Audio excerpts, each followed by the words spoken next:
As a parent, I was always told that Ren had ADHD or anxiety, and until he was about 13, I really had never heard the term Asperger's. Even as a special ed teacher, and my focus was in autism in college, I can remember the first time someone said the word Asperger's to me. I felt very offended. I was screaming in my head, "Don't say that, that's not true."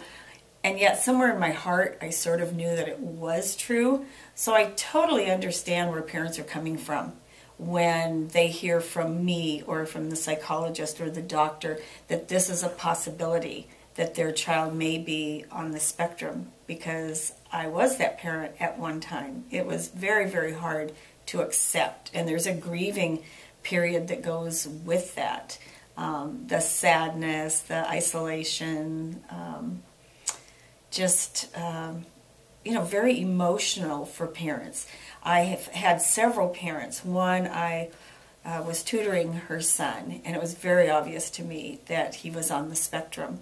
And I gently tried to tell the parent that these difficulties that he was seeing were because this child was on the spectrum. The father immediately fired me from tutoring, and about a year after that, he came up to me and put his arm around me and he said, "I want you to know it wasn't you, it was me. I just couldn't hear that at the time." And I said, "I totally understand. I've been there myself." So it is difficult to get that diagnosis because you don't know what that means for your future or the future of your child.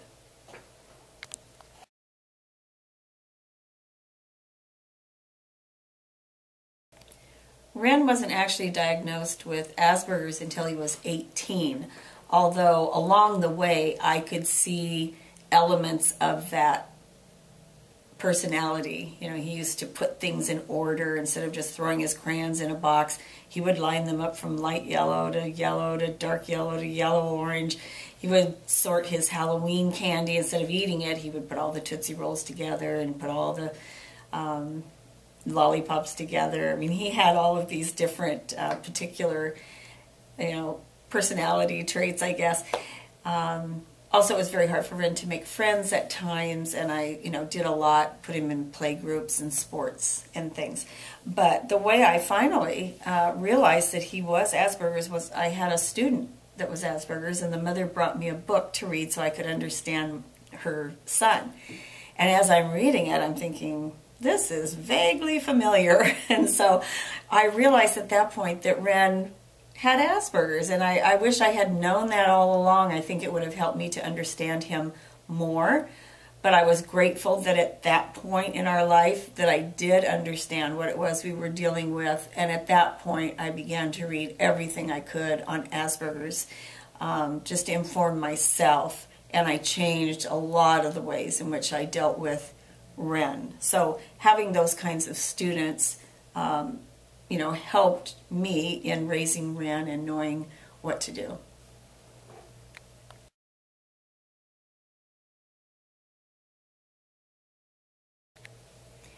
Ren was born in 1991, and the diagnosis of Asperger's, the actual name, really didn't even come into existence until 1993. So when Ren was born, people weren't even talking about Asperger's, and it just sort of became known very slowly over time. So I understand when parents haven't heard of it, or they don't know how to deal with it, or they don't want to accept that diagnosis for their children. When Ren was growing up, probably one of the reasons we didn't diagnose it is because it was so little heard of, and there was very little out there for parents like myself. Fortunately, today there's a lot out there. There are a lot of agencies that work with kids on the spectrum. There are sports groups kids can get into. There are parent groups where the parents can learn what to do. There's counseling, therapy, all sorts of different types of help out in the community today. So if parents knew anything, it would be, you're not alone. You don't have to do this alone. I struggled alone a lot because I just didn't know anybody else who had a child with Asperger's or where to get help. But parents today can get help. There's a lot of help out there, and there are a lot of parents that are looking to talk to other parents with children on the spectrum so that they can learn from each other as well.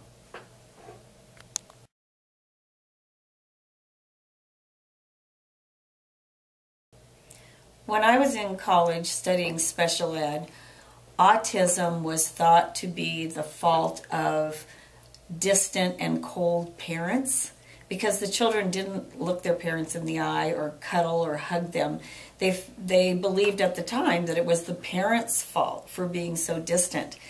That's such an antiquated notion of what autism is now. I mean, it's hard to believe that people even thought that back then. So you can see that there have been huge changes in how we think of autism. It's ever changing because we still don't know what causes it.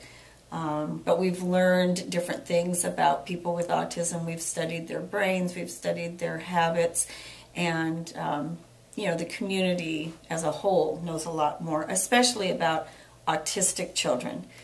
Asperger's is coming along, and I think one day people will know as much about Asperger's as they do about autism, but we're just not there yet. We have a long way to go in giving everybody on the spectrum what they need in terms of what they need at school, what they need at home, and what they need from the community to live productive lives into their adulthood.